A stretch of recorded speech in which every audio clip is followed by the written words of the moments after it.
Mobile ডিউটিরত traffic পুলিশের অমানবিক আচরণে গুরুতর আহত এক যুবক। ঘটনা ধর্মনগর রাজবাড়ির তিলথই রোড এলাকায়। ঘটনার বিবরণে জানা গেল, পানিসাগর থেকে ধর্মনগরের দিকে আসার সময় রাজবাড়ির ট্রানজেকশন এলাকায় ডিউটিরত ট্রাফিক পুলিশ এক বাইক চালককে সিগন্যাল দেয়। সে বাইক নিয়ে দাঁড়াতে না দাঁড়াতেই পেছন দিক থেকে এসে ডিউটিরত দুই পুলিশ কর্মী বাইক আরোহী সেই যুবকের মাথার পেছনে লাঠি দিয়ে আঘাত করে। সঙ্গে সঙ্গে ওই যুবক পুলিশের লাঠির ঘা খেয়ে রাস্তায় লুটিয়ে পড়ে। এই দৃশ্য দেখে পথ চলতি জনগণ এগিয়ে এসে তার প্রতিবাদ জানায়। নিমেষের মধ্যে ঘটনাস্থলে বহু লোকের ভিড় জমে যায়। এখানে আসার পর দেখলাম যে ওটা অনেক ক্ষতিগ্রস্ত হয়েছে, ওর পাও ছুলেছে, মাথা তো চোট পেয়েছে। তো তারপর বাইক চালক যে ছিল না পিছনে যে ছিল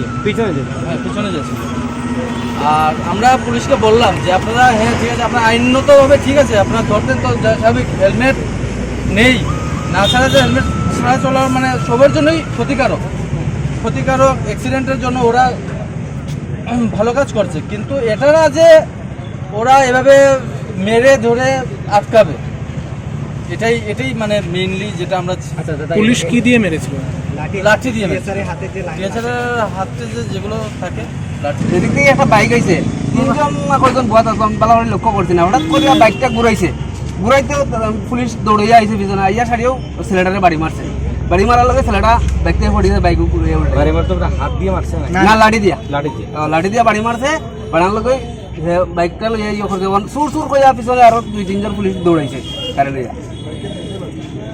দুইজন আসলো না তিনজন আসলো, আমি বালাটিকে লক্ষ্য করছি না, মোটামুটি মাথা। পুলিশের এই অমানবিক আচরণের প্রখর নিন্দা করলেন প্রত্যক্ষদর্শীরা। অল্পতেই বড়সড় দুর্ঘটনার কবল থেকে রক্ষা পায় বাইক চালক সহ আরোহী। উপস্থিত জনগণের রোষানল থেকে নিজেদের বাঁচাতে পুলিশ আহত যুবককে নিজেদের গাড়িতে করেই ধর্মনগর জেলা হাসপাতালে চিকিৎসার উদ্দেশ্যে নিয়ে যায়। এই ঘটনায় পুলিশের বিরুদ্ধে গোটা এলাকায় ক্ষোভ দেখা দিয়েছে। Bureau report, news prime Tripura.